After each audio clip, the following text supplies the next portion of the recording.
Yeah, it's a really good fly spot we got going on here. I got the up air one. We're gonna fly it out over the river. Get some footage a little bit. It's just some test stuff. It's a little bit too windy for this machine, but I'm gonna take it out there, bring it back in. All right, guys.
Yeah, this is where Warner Cement Factory used to be, right along here.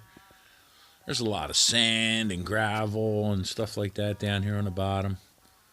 There's a lot of actual cement flats. Like if sometimes when the tide goes really, really far down, you could see them. Um, it was just from mixes just spilling into the river. When they were building real heavy. But yeah, all the pylons and all that stuff are all pretty much fell down into the water down there. Yeah, you come along here. This was a cement dumping site. The boat launch. They just paved over it, but that's where they used to dump, unused and broken cement. Great spot though. We used to call it Pebble Beach. We used to swim here all the time before anybody really fished it or not. Now it's pretty heavily fished. It's a known fishing spot. It's really good, but yeah, they put a ramp in there and stuff like that. Public ramp. For years, local guys took care of it, cut the grass and stuff like that. Now the city's kind of taking care of it again. Uh, yes, yeah, there it is. There's the ramp. It's not super deep where I'm at. Where I'm at, it's like 6 to 8 feet. Takes a while to drop off of these flats. You know, a lot of fish though, right in this general area. It's a really good spot. Like they catch a lot of fish here. I've caught a lot of fish, thousands of them, right next to the shoreline here. A couple years back, we seen a manatee came up to Delaware and was right here, right along here. I actually got drone footage of from my U8 18A. I actually got him on footage. I didn't even know I had him on there. My wife spotted it, and I didn't even really believe it. She was saying, I seen something with a really big fin come up out of the water.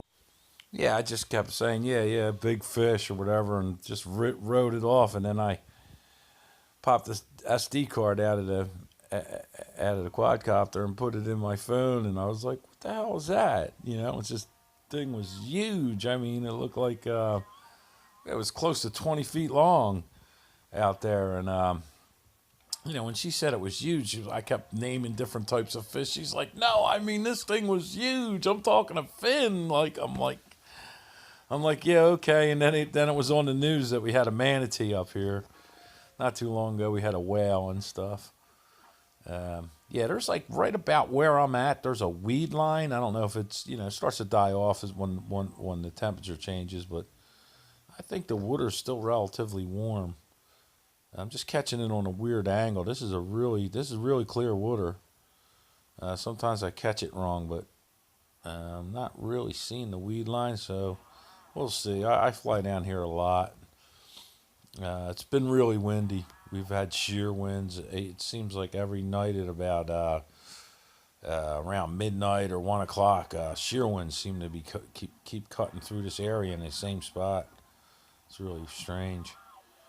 Um, yeah. So, and it's just in general, it's been really windy. So this isn't a really good design for wind. This is the Up Air One.